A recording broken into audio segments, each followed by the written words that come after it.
அன்புள்ளம் கொண்ட கன்னியா ராசி அன்பர்கள் அனைவருக்கும் நெக்ஸ்ட்ஜென் ஆஸ்ட்ரோ சார்பாக எனது பணிவான வணக்கங்களை தெரிவித்துக் கொள்கிறேன். இந்த கன்னி ராசின்றது காலபுருஷ தத்துவத்தில் 6வது ராசியாக வரும். இந்த ராசிக்கு அதிபதி புதன் பகவான். இந்த ராசியில் உத்தர நட்சத்திரத்தினுடைய 2, 3, 4 பாதங்கள், ஹஸ்த நட்சத்திரம், சித்திரை நட்சத்திரத்தில் 1, 2 பாதங்கள் இதெல்லாம் இருக்கும். இதெல்லாம் உங்களுக்கு தெரிஞ்சிருக்கும். உத்தர நட்சத்திரத்துக்கு அதிபதி சூரியன், ஹஸ்தத்துக்கு அதிபதி சந்திரன், சித்திரைக்கு அதிபதி செவ்வாய் அப்படின்றது உங்களுக்கு நல்லா தெரிஞ்சிருக்கும். பொதுவாக இந்த ராசி நில தத்துவத்தை அடிப்படையாக கொண்ட ராசி. அதாவது பெண்மை சார்ந்த விஷயங்களுக்கு இந்த ராசியை சொல்லியிருக்காங்க. இந்த ராசியில் உள்ளவங்களுக்கு கொஞ்சம் சோம்பல் தன்மையும் இருக்கும். தூக்கத்துக்கு நல்ல முக்கியத்துவம் தர்றவங்களாக இருப்பாங்க. தூக்கம் உங்களுக்கு பிடிக்கும், அப்படி சொல்லலாம். தூக்கம் உங்களுக்கு பிடிக்கும். ஆனால் இவங்க அதனால் எந்த ஒரு காரியத்தையும் கொஞ்சம் சலிப்பாக எடுத்துக்கிட்டு செய்வாங்க. நல்ல புத்திசாலி இவங்க. எதை ஈஸியாக செய்யலாம் அப்படின்றது தெரிஞ்சு அந்த கஷ்டமாக ஒரு வேலையை செய்கிறது உண்டு. ஆனால் அது ஈஸியான ஷார்ட்கட் தெரிஞ்சு பண்ணக்கூடியவங்க. அதனால் ஒரு வேலையை ஆனால் அதனால் வேலையை எடுக்கும்போதே கொஞ்சம் சலிப்பாக எடுத்துக்கிடுவாங்க. ஆனால் நல்லா செய்யக்கூடியவங்க. இவங்களுக்கு பொதுவாக நரம்பு, நுரையீரல், டிபி இந்த மாதிரி வாதம் வரதா பழைய மாமணி, அதாவது ஜோதிட மாமணி அப்படின்ற ஒரு நூலில், பழைய நூலில் இவங்களுக்கு வாதம் வர்றதுக்கான வாய்ப்புகள் நிறையா இருக்கிறதா சொல்கிறாங்க. இவங்களுக்கு கொஞ்சம் இலகிய மனம் இருக்கும், அறிவு கூர்ம புத்திசாலித்தனம் உள்ளவங்க. இந்த ராசியில் போகிறவங்க நிறைய பேர் ஜோதிடர்களை பார்க்கலாம். ஜோதிடம், அஸ்ட்ரானமி இது சம்பந்தமான விஷயங்கள், சைக்காலஜி இதெல்லாம் இவங்களுக்கு ரொம்ப பிடிச்ச விஷயங்களாக இருக்கும். பல பேர் இந்த ராசியில் உள்ளவங்க ஆடிட்டராகவும் இருப்பாங்க. ஆடிட்டராக கணக்கு போடுறவங்களும் இருப்பாங்க. இதெல்லாம் இந்த ராசிக்கு இயல்பான உள்ள குணமாக இருக்குது. இவங்களுடைய உருவ அமைப்பை பார்த்தோம்னா அம்மாவை போல் இருப்பாங்க. இல்லாட்டினா அம்மா வழி உறவினர்களை போல் இவங்களுடைய உருவ அமைப்பு இருக்கும். இதெல்லாம் ஜென்ரலாக இருக்கக்கூடிய கன்னியா ராசிக்குள்ள பலன்கள். உங்களுடைய ஜாதகத்தில் எப்படி இருக்குது, உங்களுடைய ஜாதக விஷயங்களை தெரிஞ்சுக்கணும் அப்படின்னா இந்த இருக்கக்கூடிய நம்பரை நீங்கள் காண்டாக்ட் பண்ணுங்கள். வாட்ஸ்அப் மூலமாக உங்களுடைய பேர், date of birth, time, place of birth இந்த மாதிரியான டீட்டெயில்ஸ்லாம் அனுப்பிச்சு நீங்கள் அப்பாயின்மெண்ட் ஃபிக்ஸ் பண்ணிக்கிங்க. நம்ம நேரடியாக உங்கள் ஜாதகத்தில் எப்படி இருக்குது, தசாபுத்தி எப்படி இருக்குது, இல்லை உங்களுடைய கேள்விகள், அது சம்மந்தமான விஷயங்கள், உங்களுடைய ஜாதக சம்மந்தமான விஷயங்கள், இது சம்மந்தமான ஏதாவது செய்யறதுக்கு வேண்டிய ஆலோசனைகள் இதெல்லாம் என்கிட்ட பேசிக்கலாம். வாங்க நம்ம இப்போ அவங்களுக்கு இந்த ஆவணி மாதம் எப்படி இருக்குன்னு பார்ப்போம். இந்த ஆவணி மாதம் அப்படின்றது 17/8/2024 16/9/2024 வரைக்கும் இந்த ஆவணி மாதம் இருக்குது. இந்த ஆவணி மாதத்தில் உங்களுடைய ராசியில் ஆல்ரெடி கேது இருக்குது. ஆனால் இந்த மாதம் ஆவணி மாதம் 10ஆம் தேதி சுக்கிரன் கேதுவோடு சேர்ந்துக்கிறது. உங்களுடைய ராசிக்கு 6வது வீட்டில் சனி பகவான் வக்ரமாக இருக்கார். 7வது வீட்டில் ராகு பகவான் இருக்காது.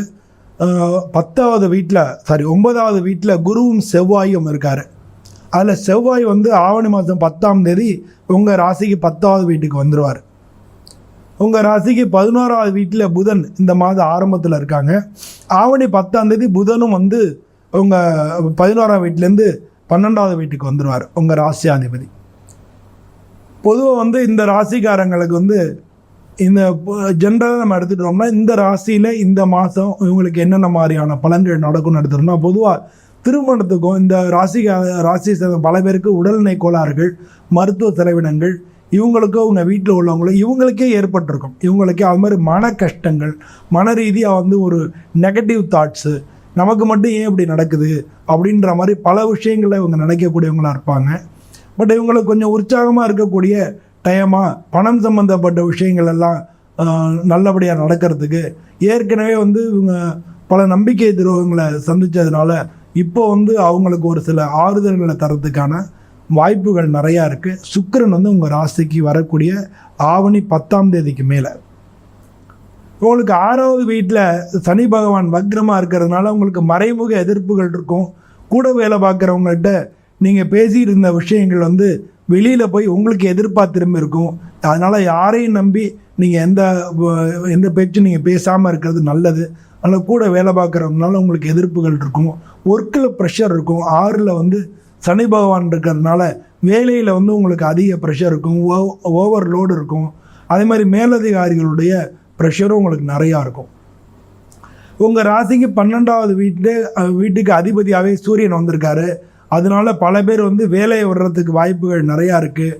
வேறு வேலையை தேடிட்டு இருக்கணும், அநேகமாக அந்த வேலையை விட்டுட்டு அடுத்த மாதம் அந்த வேலையை வேலை தேடி போய்க்கலாம் அப்படின்னு பல பேர் வேலையை விட்டுட்டு வர்றதுக்கான வாய்ப்புகள் தான் நிறையா இருக்குது.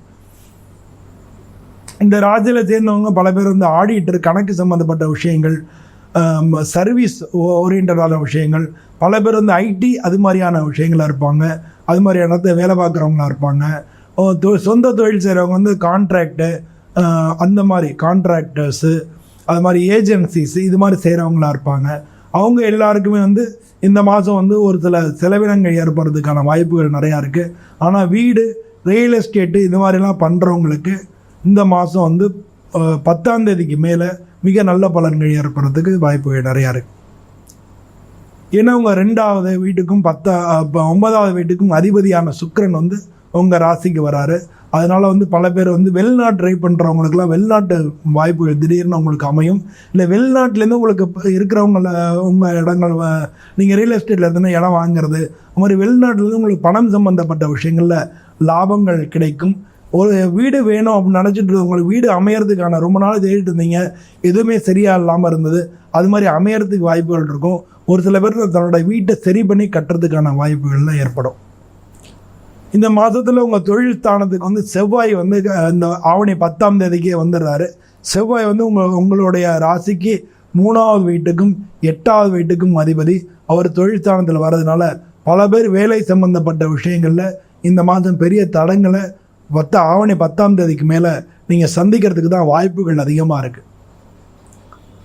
பொதுவாக இந்த ராசியை சேர்ந்தவங்க வந்து பெருமாளை வணங்குறது, பெருமாள் கோயிலுக்கு வந்து புதன்கிழமை அன்னைக்கு போய் நீங்கள் வந்து அது நரசிம்மரை கூட வணங்கலாம். லக்ஷ்மி நரசிம்மர் அவரை கூட பிரதோஷ நேரத்தில் போய் நீங்கள் வணங்குறது. பெருமாளுக்கு புதன்கிழமை நீங்கள் வாசனை மலர்களை கொண்டு போய் வச்சு வேண்டிட்டு வர்றதெல்லாம் பலவிதமான தடைகளை வந்து நிவர்த்தி பண்ணும்.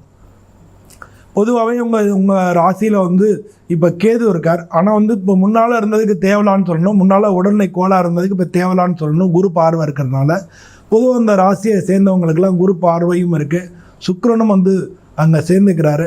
அதனால் பொதுவாக வந்து இந்த மாதம் பல விதத்துலையும் வந்து கலவையான ஒரு மாதமாக இருக்கும்.